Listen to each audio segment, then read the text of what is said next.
Welcome to episode 270 of School Librarians United. I am your host, Amy Herman. This podcast is dedicated to the issues and challenges school librarians face every day.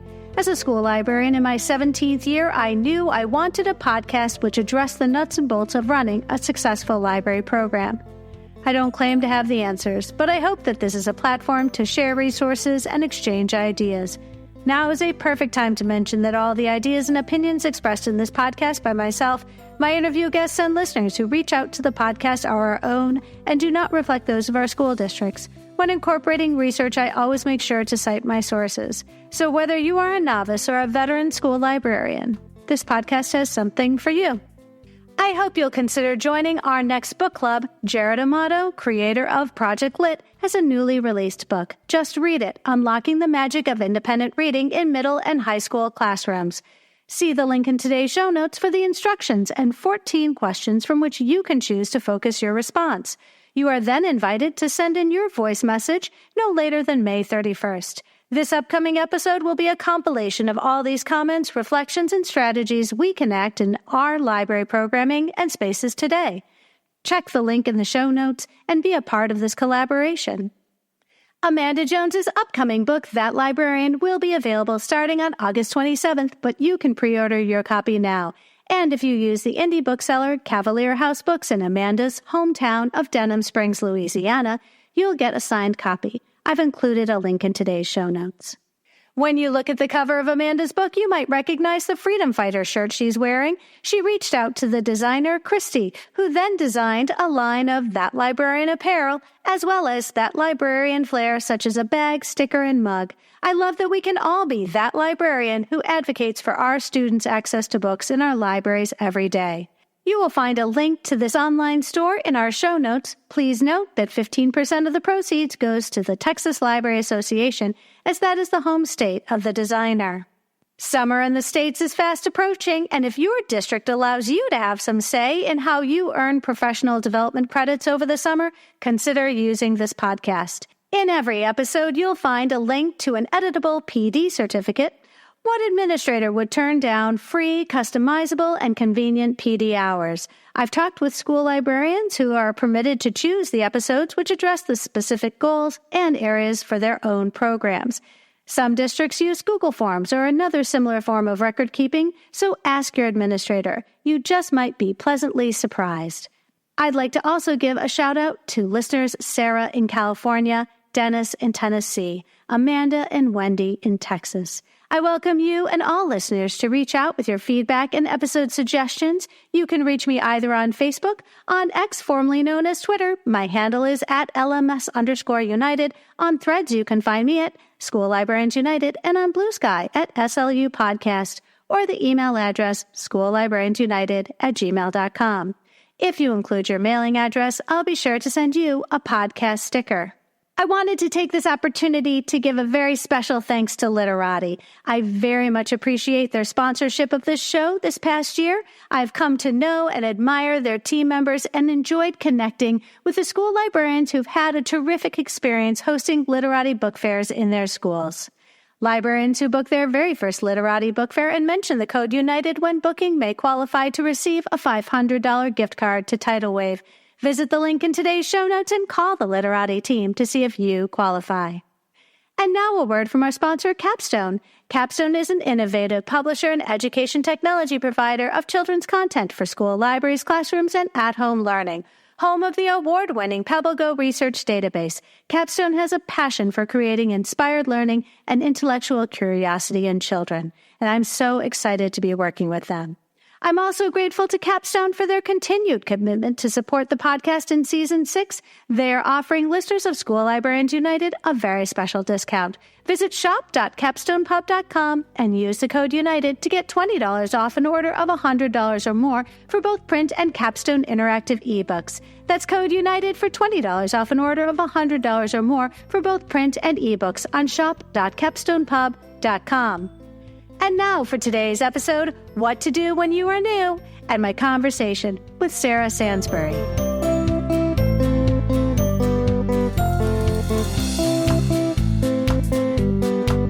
Sarah Sansbury, welcome back to the podcast. Yay! So, Sarah, it's been a minute, you and I went back to find out when we first became friends on Twitter. We became friends on Twitter on January of 2020. All right. And I don't recall your Twitter bio then, but I'm pretty sure that you weren't a doctoral student in January of 2020. I definitely was not yet. So, yeah, and I'm actually ending my program right now. I am writing my dissertation. I'm taking my last class this spring. The doctorate's in school improvement with a focus on library media improves the school. So, pretty cool. I sense that maybe we could talk in the fall. Once Dr. Sansbury, once we, maybe we'll have to have a little conversation in the fall. Can I just ask, there are quite a few listeners I've heard from who are looking to sort of go in, take this plunge and go and get their doctorates. For you, what would you say was probably the best advice anybody gave to you that sort of put you in the right mindset to really commit to this path? Oh gosh. So you're gonna have to commit to it. You're just gonna have to commit to it. Like, you just know, like, I remember someone, I guess, complaining about it being like a lot of work or something. And they're like, do you regret your student? And I was like, I can't even go there because, like, you just gotta do it. You just have to be ready to jump in and not jump out. You certainly are now so far into this program, you can see the light at the end of the tunnel. And I'm sure that makes it so much more exciting. Congratulations on your third episode, a podcast hat trick. Your first episode was episode 98, virtual collaboration. It was one of the 14 that we recorded in 2020 when most schools were closed and everybody was teaching virtually. And I got to say right now, that was a real important sort of episode for many of us because we were trying to connect with anybody. And here you were willing to put yourself out there and talk about your efforts to collaborate, albeit virtually. And I got to tell you, that was a really important episode because for a lot of us, we were really grasping for any sort of connection with other people. It was a time where I think we needed each other more than anything. And it's interesting, Amanda Jones, that's how I met her. I reached out to her on Twitter. I saw her virtual field trip, and I was like, that is so cool. I love what you're doing. I was like, do you want to do one together sometime? And she's like, sure. And that's how we became friends. Well, and friends, I think that is a piece of advice that really transcends really wherever we happen to be. And I'm not going to lie, reaching out to other school librarians is actually the strategy which I shared in an upcoming planner, which Christina Holzweiss coordinates each year. And it's a lot of fun, and it's about building relationships, but reaching out to total strangers, but they're school librarians. Yeah. It's like, that's okay. Yeah. I feel like it's just we could be states away, or, we could be across the country, but it's like we understand each other. We're going through, and it's just really nice. Absolutely. And that hasn't changed even now. Here we are in 2024. Your second episode 136, Motivating Readers, and a conversation with you, Ashley Sherman, and Amanda Jones, remains our number one most downloaded episode to date. And it was just a lot of fun. You all had done a webinar. And honestly, we took what you had shared out on one or two of those slides, and it just became this amazing conversation with all these school librarians on how to motivate our readers. Yeah, it was so funny. I mean, I remember Ashley Sherman and Amanda Jones reaching out and be like, hey, you want to do this webinar? And I'm like, sure, why not? It just really was just, and I feel like it's so many things are like that are very organic, once you kind of tap into this social media appeal and you can have here. Well, and I think what's also important is that when you connect with other school librarians, it's likely you're going to get a yes. True. And I can't say that, I'm just saying right now, as somebody who has regularly tried to connect on the daily with non-librarians in my building, I can consistently count on the librarians in my social media, the librarians in my virtual PLN, because it's all virtual, because you've always said yes. And friends, let that be a lesson. When you see something that you really admire and reach out to that school librarian, you will be pleasantly surprised. Would you introduce yourself? Tell us a little bit about your library and the grades you serve and some of the programmings that you do. Tell us about what a typical day looks like for you. Okay, so right now I am right outside Atlanta, Georgia, in the sprawling part of Savannah, Georgia. I'm a pre-K through 5 school. It's a flexible schedule. I try to see pre-K through 2nd grade every week, and then 3rd through 5th every other week. So there is one 3rd grade class and one 4th grade class where they come every week, and I'm like, go for it. I think the librarians, these teachers, they look like they just need it. They're just like, we need to come to the library. Just please let us. And I'm like, yes, please. So I love collaborating with teachers, especially science, big into STEM, and just really developing that library community where students feel seen and valued, and they want to be there. And that's kind of the main thing. Forgive me, but this whole elementary flexible schedule seems to be a Georgia thing. And I mean, do you realize how lucky you are to have a flexible schedule with the littles? Yes, I definitely know I'm lucky. And it's not necessarily a Georgia thing. I know several other people who do not have flexible schedules. I think it is something you have to really advocate for. And I think that's part of it, like what I was talking about, is that we have to show what we can do and what we're capable of doing when we're getting the chance and the resources like time to be able to do that. Yeah. No, I know that I've worked for districts when I was teaching with our littles, and I would teach 3 classes in the morning. I would travel at lunch and then teach 3 classes in the afternoon. If I had any less than 6 classes a day, I could be considered part-time. Like they would absolutely, because the idea is if you were teaching less than 6 classes, you weren't a full-time librarian. So it's just, it is a little brutal. I love this topic, what to do when you are new, especially because, friends, we are solidly in the spring here in the United States.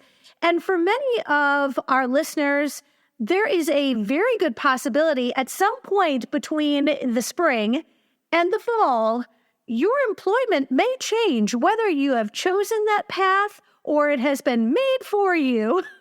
Recognize that a lot of things can happen, and you may find yourself starting in a different building with a different grade level, possibly. And so I think that it's incredibly appropriate. It's such an empowering conversation as somebody who has changed, whether it's been a choice of mine or it hasn't. I love this opportunity to talk to you about this. I think being new can be very daunting, and we've all been new at least once. And I talk to those rare librarians who sort of that first job was their forever job.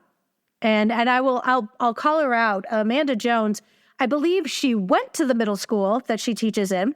Then she taught at the school where she went, and that was her middle school. And then she transferred from the classroom in that middle school to the library in that middle school and has never left. I was like, wow. I can't imagine. Yeah. I'm like, what? What is that? Yeah, I will say another one, and I believe she's retiring this year, and she is an Illinois school librarian, Janine Asmus. And Janine went from being a classroom teacher in that building in a high school in the suburbs of Illinois to being a librarian. And I think she's been there for more than 30 years, the last time I spoke to her. So yes, it's amazing. So congratulations, Janine Asmus, on your retirement, if that is still in the works. I know we talked about it last summer. So, Sarah, I'm curious, can you give us an idea of why you in particular can speak to some of these, experiences? Give us a little bit of background, which has given you this kind of appreciation for what to do when you are new. Yes. Okay. So I was actually calculating how many different schools I taught at here and was a librarian at, and 9, pre-K through 12th grade schools, and 1 post-secondary school. I was an adjunct faculty member for a while. So anyway, so that's a lot of schools, right? And even then, while I was there, I had some like principals change over, where a particular retired and you want to come in, or maybe one just had to leave because they went to another job, or another one FMLA and we had substitutes. So, that's around close to 10 schools where I've had close to 20 different principals just because of just different things turning over. I've been at private school, public school, worked in public school in Alabama and public schools in Georgia. And so I experienced a lot of different things, elementary, middle, and high. So, yeah.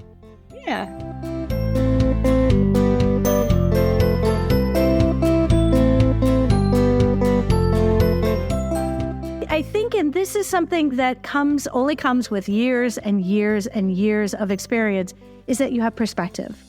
So when something happens, you sort of contextualize it and you sort of put it in a place where you can better understand it. And I know I talk to a lot of my new hires, and my new hires are my children's age. They are in their early 20s, and this is their first job, and everything's a catastrophe. I was like, no, it's going to be okay. I know it's very cute. I'm work mom, so I'm okay with that. But I love that you are here with us today. Can you share what you've done to prepare yourself to move to a different grade level? Mm-hmm. Because we've usually had a little bit of a heads up when this has happened, whether we've chosen this move ourselves or it's going to be happening in the next few months.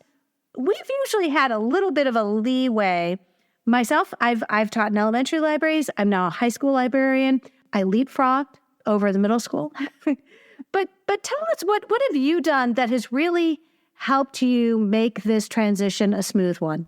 Okay, so I was an English teacher for many years, so I'm very familiar with middle school and high school standards and things like that, and especially middle school. So, and I was lucky because I feel like when you're in the middle school, you do a lot of working together with the other people in that grade level. So I felt like I got to know science and social studies and other math teachers and things like that. So I got to know other standards really well in 7th grade. So when I became a librarian at the middle school level, I was like, okay, I need to learn the spread standards. I need to learn the OPRO standards. And then when I went to elementary, I was like, okay, I need to learn their standards. And so we just printed it all out and looked it over. And when I did that, I started like highlighting or writing down ideas or jotting down things or spreadsheet of the sorts of like, how could I collaborate with them in certain ways and just kind of like even just get those juices flowing and be familiar with things. I particularly really focused a lot on the science and social studies because I felt like you could do a lot of collaboration there. One, because I love science, and social studies obviously pairs really well with the library. But I felt like that really helped me a lot. I will say preschool scared me, really. So I read a lot of blog posts when I was at ASL. I went to presentations on that and learned a lot of good stuff, asked friends.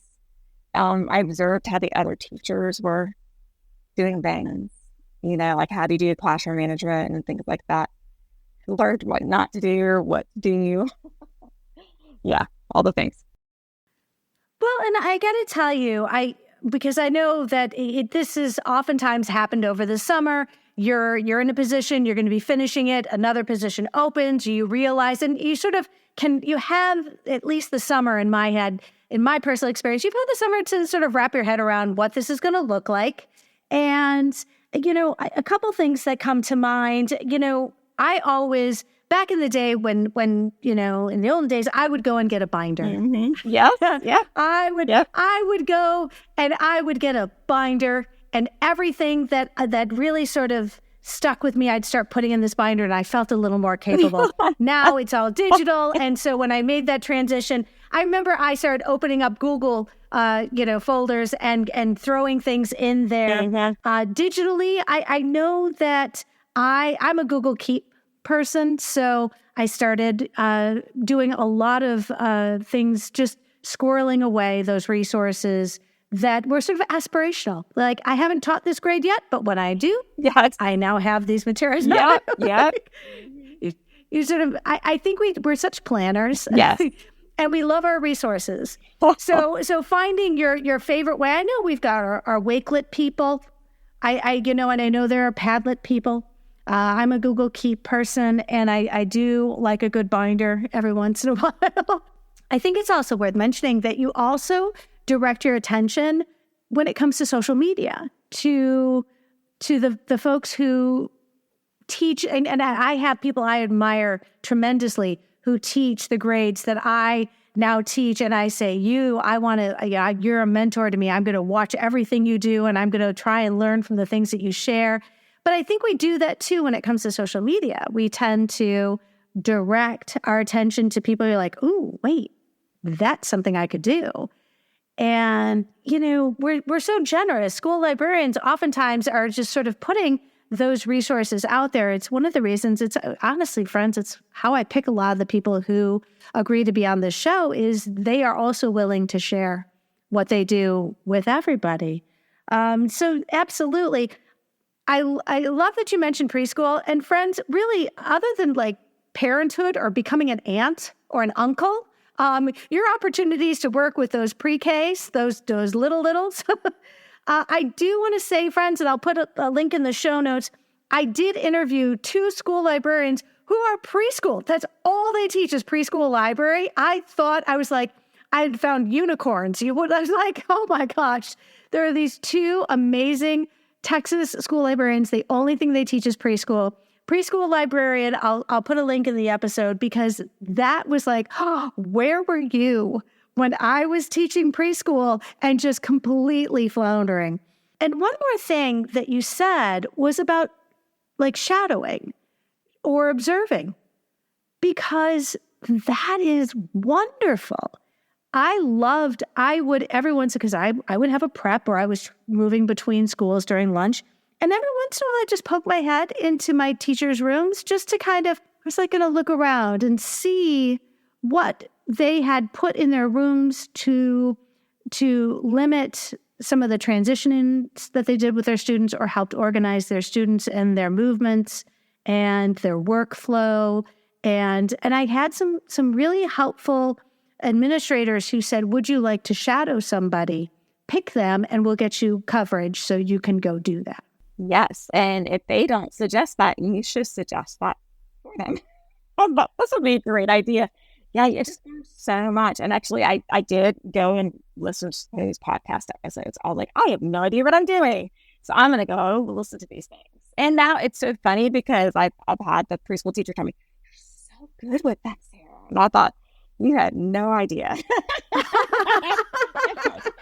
It's pretty funny, though. I sing to there and we sing together. And I'm like, do our thing. Just kind of fun. Well, and I think there is something to be said with, especially when you have the opportunity to work, especially at an elementary level, where you've got sometimes 3- and 4-year-old children. And then you might have those 5th graders who are practically adults, compared to your babies. And it's wild, but it is fun because every once in a while somebody say, oh, what's your favorite? And I'm like, oh, no, I love them all for very different reasons. No, absolutely. So, I'd love to know, when it comes to transitioning to a new school, because you and I have both done that. So give us an idea, like, what have you done that has really made this a much easier transition than otherwise expected? Well, first of all, were you in the same district? Were you moving outside of the district? Were you changing? Or I'm curious because I changed districts.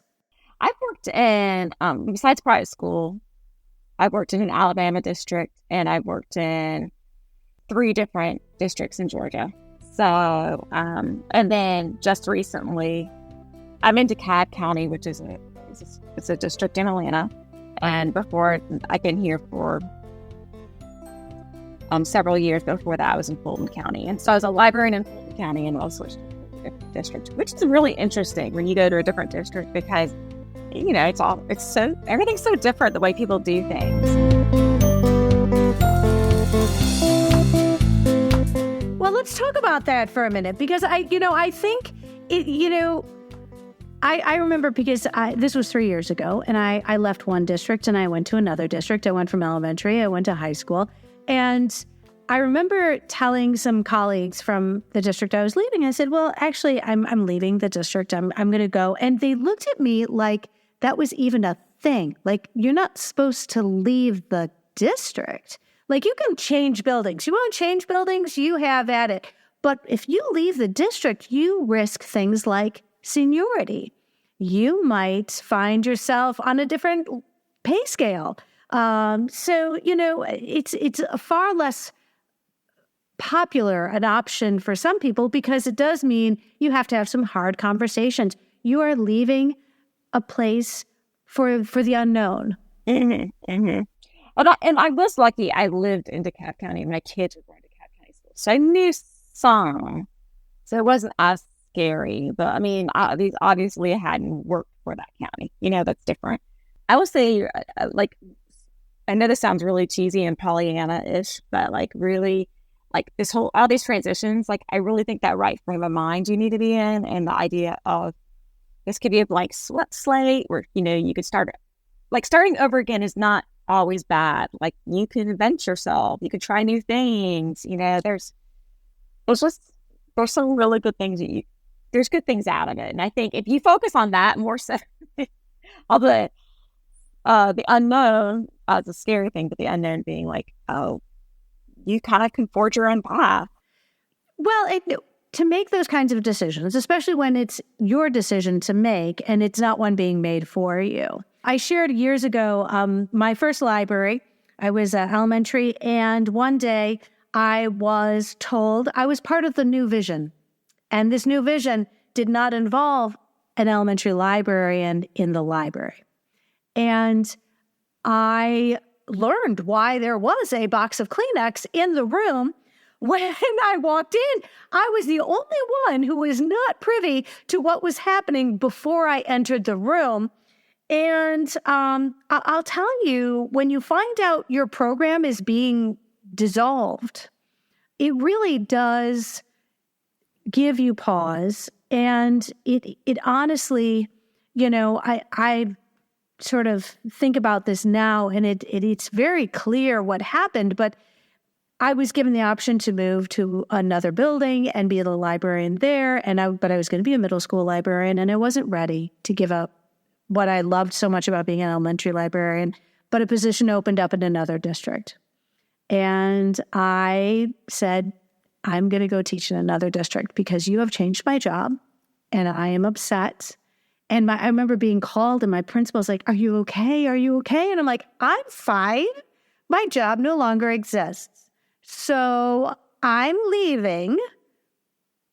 Yeah, that's it. And you have to own this choice and recognize that for whatever reasons are sort of underpinning this decision to change, there are going to be some things that you used to know and now you have to learn again, like everybody's name and the building layout. I remember just wishing I could feel capable again. I don't know how new you are in the building you're in right now, and I'm in my third year, but I remember my first year going, I used to know everything, and now it's a little humbling. Yeah, but there could be a blessing to that, when you don't know everything, not everyone's coming to you for answers for things too. So I'm just saying, mm-hmm. But you will eventually. I like what you were saying, about starting over. I do like that a lot because you're new to them too. And you have an opportunity to capitalize on this newness, to do things that you might have wanted to do in the past. You now have a perfect excuse. Yes. And I think, especially people who have been in education, once you do something once, you become that person. So, you just have to be real. At least I've learned to be really careful about what you volunteer for, or what you do, because once you volunteer to do laminating, you become a laminating person. Once you, fix the copier, maybe a couple times, or the copier's working good, Sarah. So I mean, I just want to make sure that, what you're committing for, just know what you're signing up for, what do you want to be known for, your expertise, people to go to. Well, and I will say something else that's fascinating about being a librarian, and this is in stark contrast from being a classroom teacher, and is when you move into an I'm going to use my little air quotes, friends, that you can't see, but Sarah can. When you move into your new space, it's already occupied. I mean, think about a classroom teacher. When a classroom teacher walks in, most of the time, that room has been vacated. Yep. You know, if the person prior to you arriving did a good job, they've cleaned out, or people have gone in and taken things that might have been left behind. Maybe they had a good stapler. I don't know. But, as librarians, we move into a space that's already inhabited. If you have a workroom, it's like an archive. You've got like a time capsule. Every inch of your new space is a fingerprint, literally. And I mean that literally, because if you've ever put all those label covers all over everything, your fingerprints are on every single book you process. And somebody else posted that. That was hilarious. And I was aware of that. I'm like, my God, there are fingerprints of mine everywhere on these pieces of tape. But you walk into a time capsule, and it is a little bit of detective work to see what is left for you. And now you're in charge. I think that's really true. Oh gosh, I remember when I first came to a library and I found like internet lessons from like the 90s or something, like when it first came out. Like, you know, when everyone was first, it was terrible. I was like, why do we still have this? But I was like, this is where I throw this. But I think, and I remember that library that I walked into, I found on the wall, there are pictures of teachers, I guess, reading with students. But these teachers no longer work there, and those students no longer went there. So I was like, I'm just going to take these off the wall. Like, these aren't relevant anymore. Like that little fake plant that's sitting there that's covered in dust, I think that can go too. I don't think that's really a middle school kind of student kind of vibe here going on. So, and just kind of walking in with those fresh eyes, I think it can be really good for the school. You could really look at it, because sometimes I think when we get so used to things, we don't even notice it anymore. But if you walk in there with some fresh eyes, you're like, okay, if I were a middle school student, would this be appealing? You know, would I be able to find things I need to find? I will say, every time, like, this is my fourth library I've been at, and I will say every time I've gone into a library, I've usually either improved the comic section and or the sports section. It always need to be updated. Like, none of the players were the same players that are playing now, and or they didn't have any soccer or any at the football clubs in Europe, or they didn't have really manga or any these. They had the Reina Telemaga books, right? Of course, but they didn't have anything else. And so that's been really fun, going in there and just saying, oh yeah, these kids, they have no idea it's coming, and then we get so excited.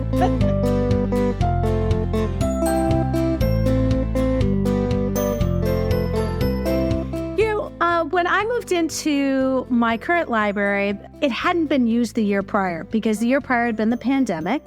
And so, like many of our spaces, our learning commons had been used for basically storage, because the libraries were not being used for circulation.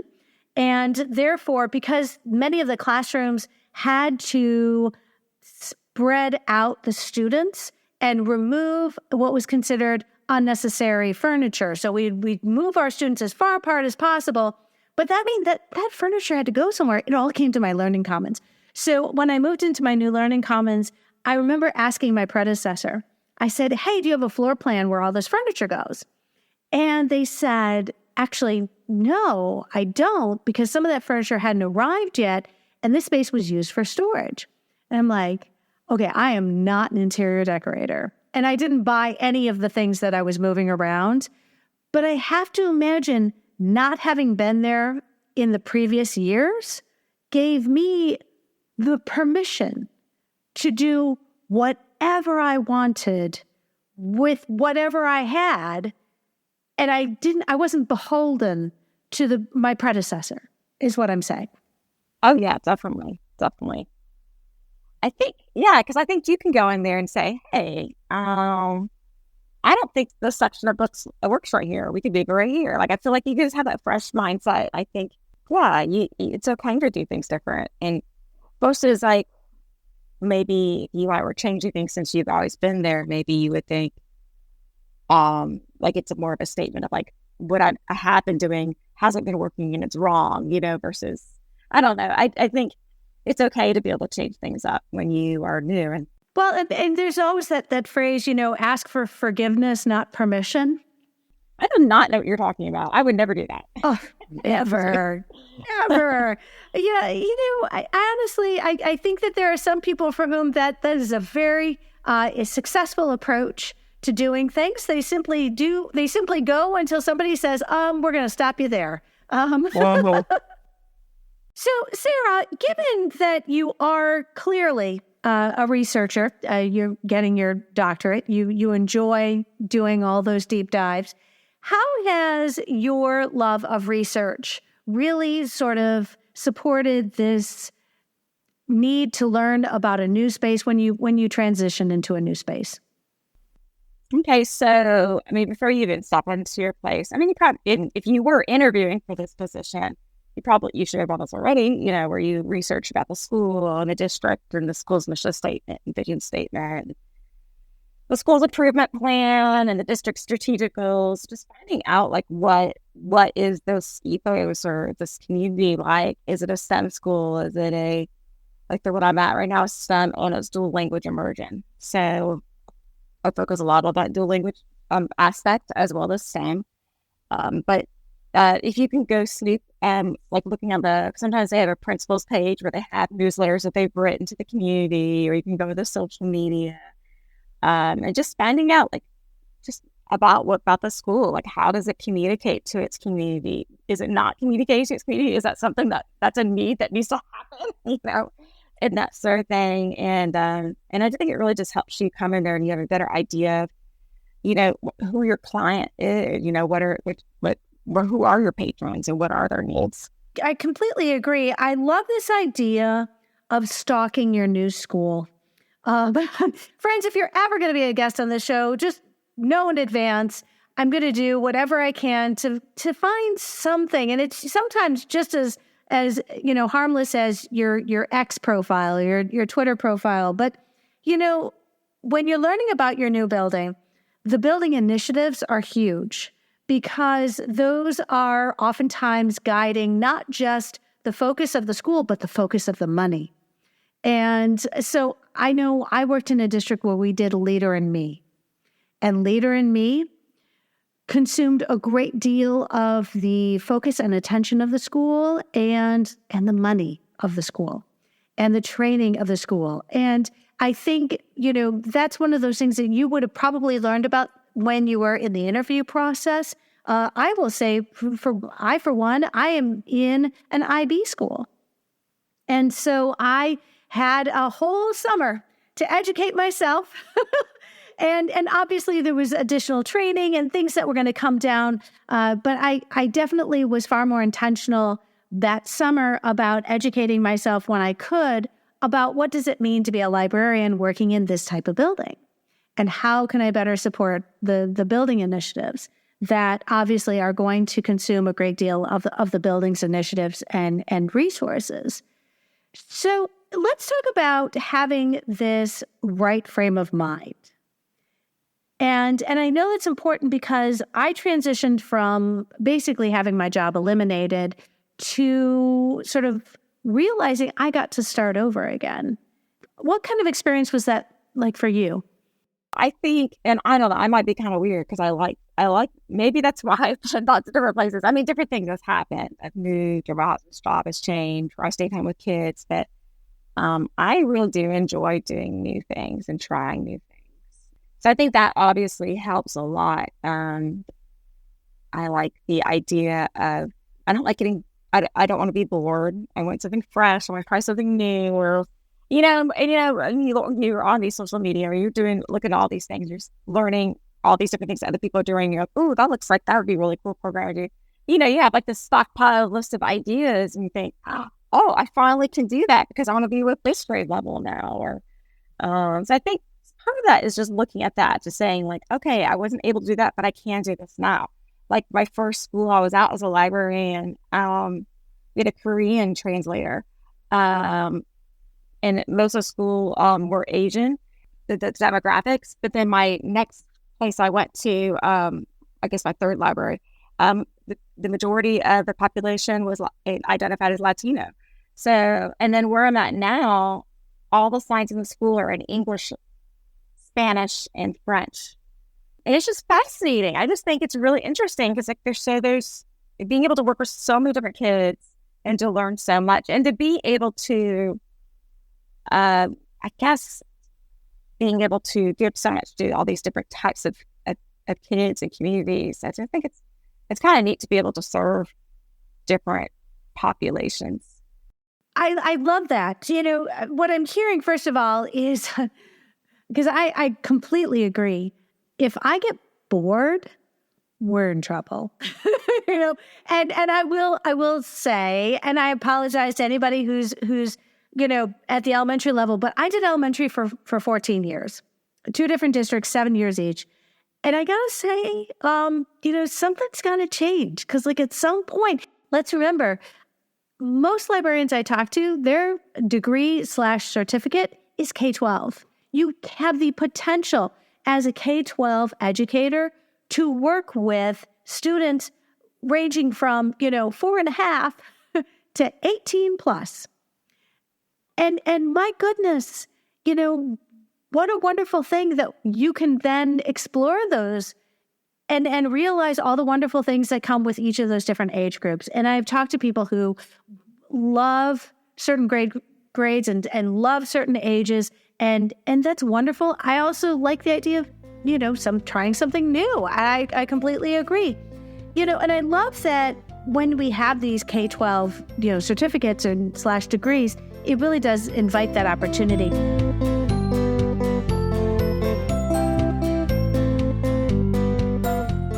We find opportunities wherever we go to take on those responsibilities.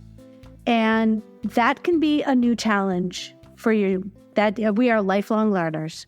And that's something else that we also really feel like we, in supporting our school district. As lifelong learners, my job is to learn what you need to know 5 minutes before you do. And no truer was that than during the pandemic, remember? Because as virtual librarians, I remember helping my staff members, and they're like, oh my God, how'd you know this? I'm like, learned it yesterday.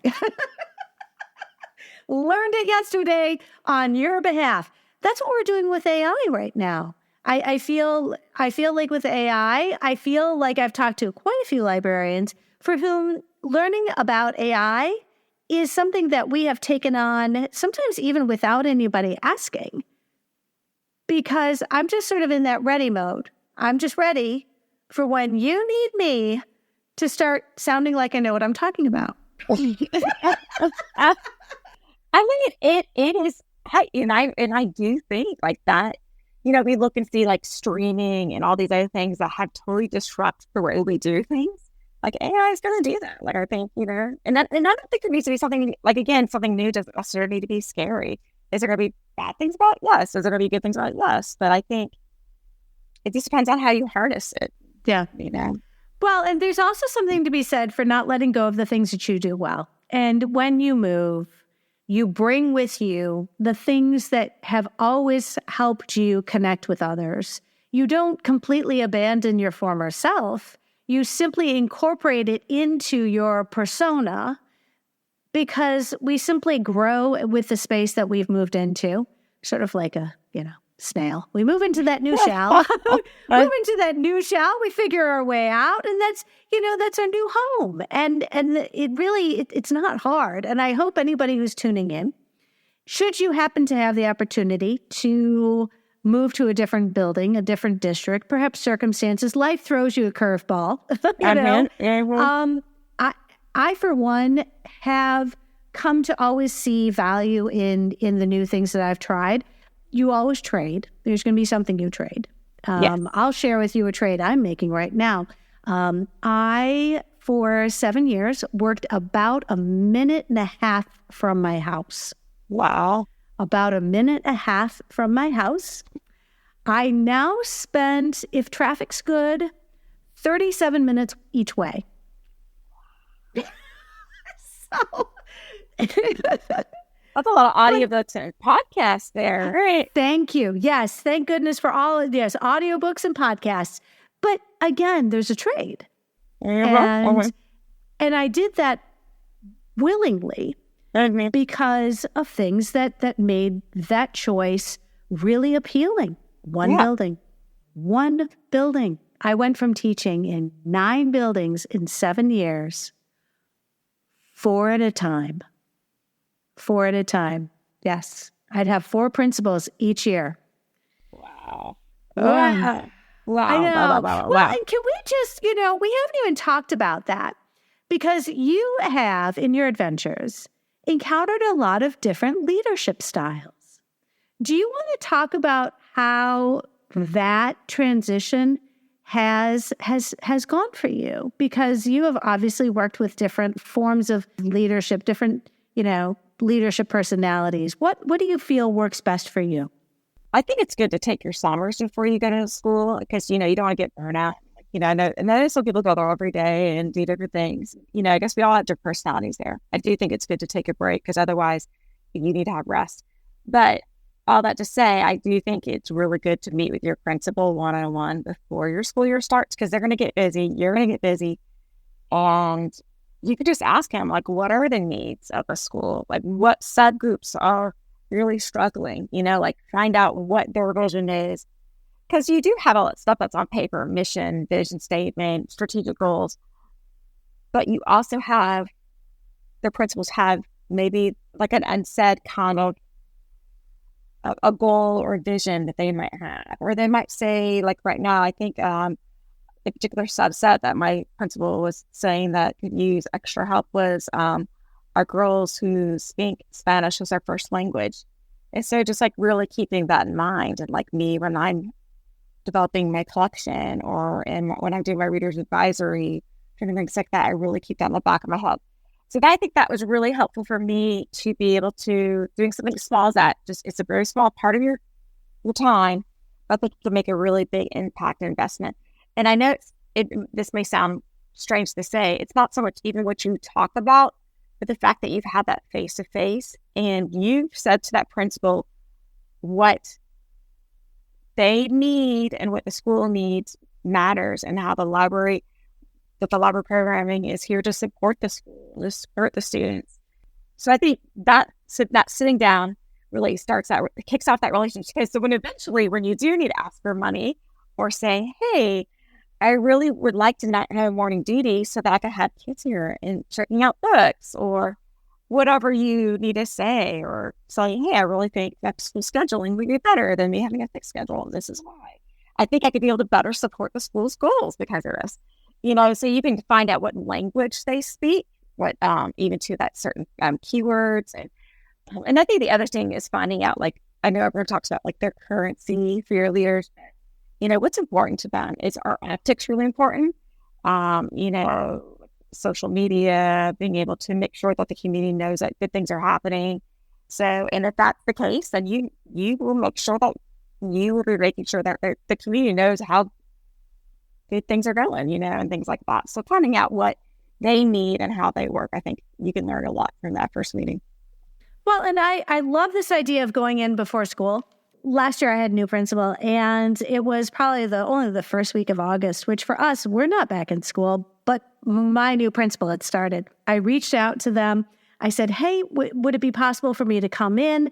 And I'd love to meet with you before school starts. And you're absolutely right. I mean, doing this, going into the building before the school year starts makes all the sense in the world, not because necessarily you want to get a head start in your space, but in talking to your new administration before the students are in the building, when you're dealing with a fraction, you're sort of got that skeleton crew of staff who are there, who are in our cases 11-month employees. They're on a different contract. It might be summer school still there, but I showed up, vase full of flowers, and I think I had 3 things. I think I had in my mind there were 3 things I knew, because you can't dump everything, right? You cannot walk in there and be like, here are all my plans. No. This is an introduction, purely introduction. Yes, I brought flowers because I thought sushi was a little too, intimate. So yes, I just put some flowers in a vase and waltzed in there, or a potted plant, or don't principals always have a nice little window, I mean, I've not met any principals who didn't have at least one window in their office. And we just talked, and you're right. I love this idea of taking on some of the things on their to-do list, because it's entirely possible. I mean, you may be the librarian and they're brand new. So taking on shouldering some of their to-do list, because they're as overwhelmed as anybody else is when they're brand new. And so I love that, sort of taking on something that would help them, and in doing so, endear you to them. They would all of a sudden realize that they have, somebody out there who's willing to put forth a certain amount of help. And by the way, that's part of our job. I mean, it really is. I mean, we help everyone, support everyone. There's your 2-word elevator pitch, right? Yes, for free, you may have my elevator pitch, which is support everyone. That's it.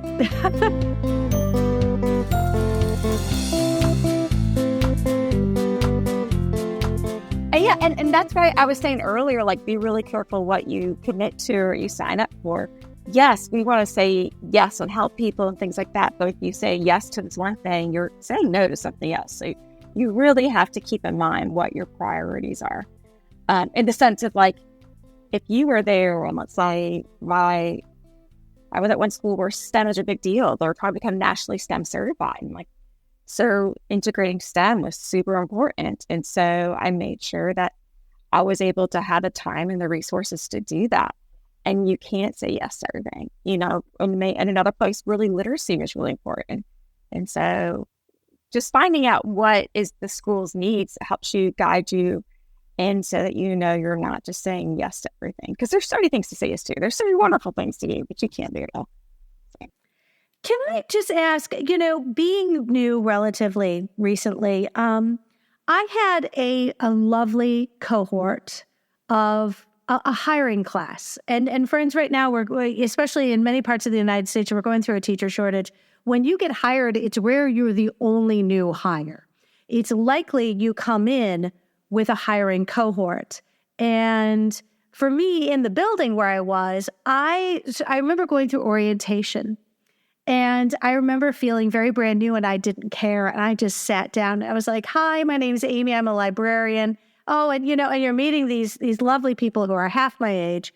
But one of the first things we did, and you feel very you're not even awkward because you're adults and you're all going to be working together. We became friends who text. And it didn't matter that one of my, then quite a few of them were in the ELA team or the social studies team, and we sort of connected over orientation. And friends, if you are lucky, I think orientation I look forward to it, because I've got my school brain is on. I'm going to go meet my new colleagues, and I get a head start on the year in so much that everything isn't new on the first day. I've had a chance to connect with these people, and some of them remain very good friends because we've been friends who text, and we could text questions without feeling. You know where I'm going with this, right? So, and the fact that I was twice their age didn't matter, because we both were a little clueless about what to do about, insert, whatever it is. We could safely communicate through texts and ask questions without feeling that judgment. And eventually we sort of broke out and met more people on the team and met more people in our building. But at the core, you had a couple people from orientation that you connected with. Yes, I think you need, if your district doesn't assign you a mentor, definitely you need to get yourself one. And even if your district does assign you a mentor, you might want to, it just depends, because there's sometimes some relationships kind of are more, they may be a better fit than the official one. I remember when because I was a teacher when I started being a librarian mid-year, I didn't even take any classes or anything. So I'm like learning on the fly, and I remember reaching out to the high school librarian of my theater school and asking a question. And that high school librarian, he became such a lifesaver, it was because of him I felt like I could go to, like, hey, what is happening? What do I do here? And he was so kind and nice. And if he didn't know, we would find somebody for me to talk to. So I think it's just I think that's awesome to be able to find someone and just finding that person. Well, and I remember, during orientation, something like, hey, do you want to go get a sandwich, or let's go get, a coffee? Do you want to sit and sort of digest what we've because orientation is rough. Orientation is rough.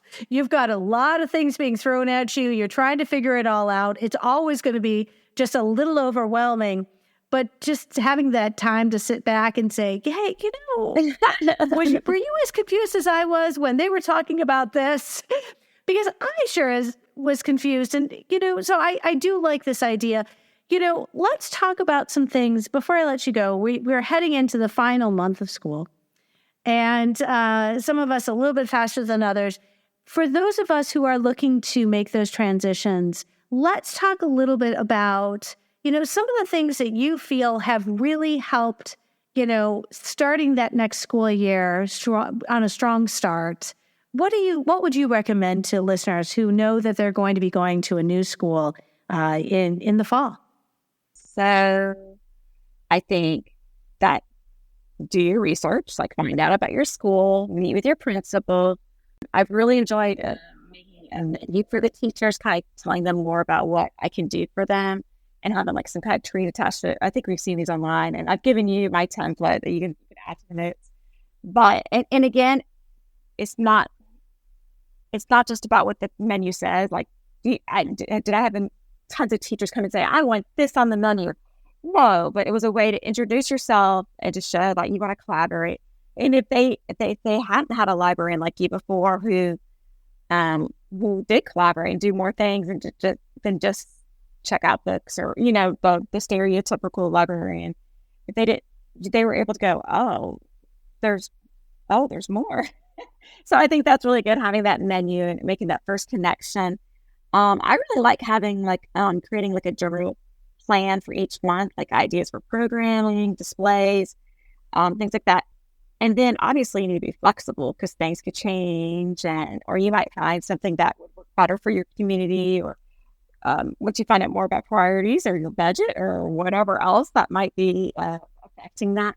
Other things I would think are really good if you can find out what technology is available, especially if you're going to a new district, so that you can maybe create like a tech guide for the teachers, finding out what those usernames and passwords are, so that when you do have orientation, you could be able to give that out to them, and have it. And I would have it in print and digital because, old school and new school, being prepared for those things. I have yet to be stopped or prevented from exporting my work product into a personal Google Drive.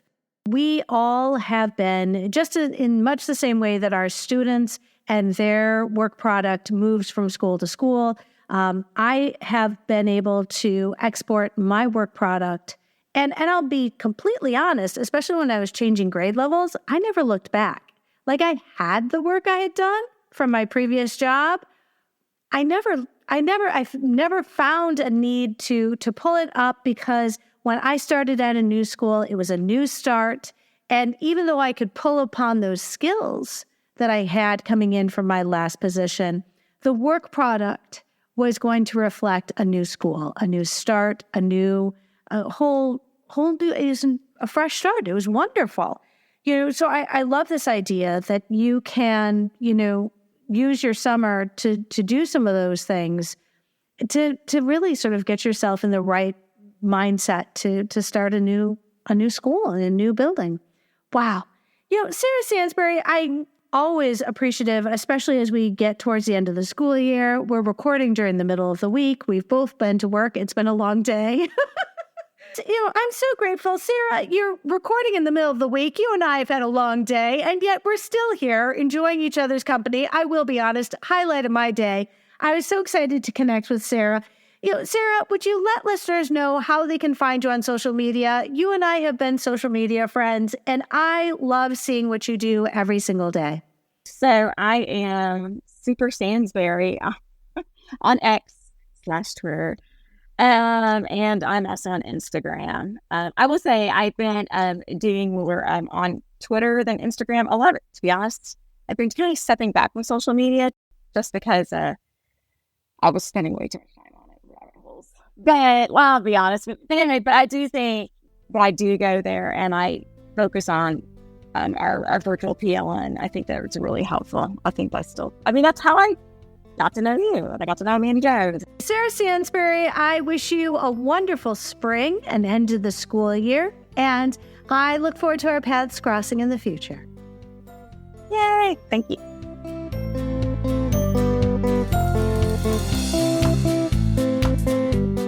Friends, if you found this episode helpful, please share it out with your team, your PLN, and on social media. Be sure to follow on your favorite podcatcher so you'll never miss an episode. And if you really like listening today, consider leaving a review wherever you listen to podcasts. Reviews help others find us. A couple friendly reminders, friends. Use the code UNITED to take advantage of Capstone's generous $20 discount off an order of $100 or more. And librarians who book their very first Literati Book Fair and mention the code UNITED when booking may qualify to receive a $500 gift card to Titlewave. Visit the link in today's show notes and call the Literati team to see if you qualify. I hope you will consider joining us for our next book club episode when we read Jarred Amato's brand new book, Just Read It, and see the link in today's show notes to see how you can be a part of this fun and exciting episode. I will be taking a break next week, friends. We have a college graduation on our calendar. Our family is all coming in from out of town for an in-person ceremony and watch our middle child walk across the stage, something our 2020 high school grads were not able to enjoy. And as this is episode 270, there is a possibility that you might have missed an episode along the way. Visit the link in today's show notes for the SLU playlists, where you can learn about the programming you'd like to plan next year, or perhaps wrapping up this year with our end-of-the-year playlist, or perhaps getting a job playlist for those of you heading into interview season, or if you're considering switching up grade levels, visit the elementary playlist, middle playlist, or the high school playlist to hear expert advice from veteran school librarians who love their jobs. Friends, I'll be back on Friday, May 10th, and you can be sure to hear a wonderful conversation, and I'll be shining a light on the fantastic work a school librarian is doing in their libraries. I hope you will tune in.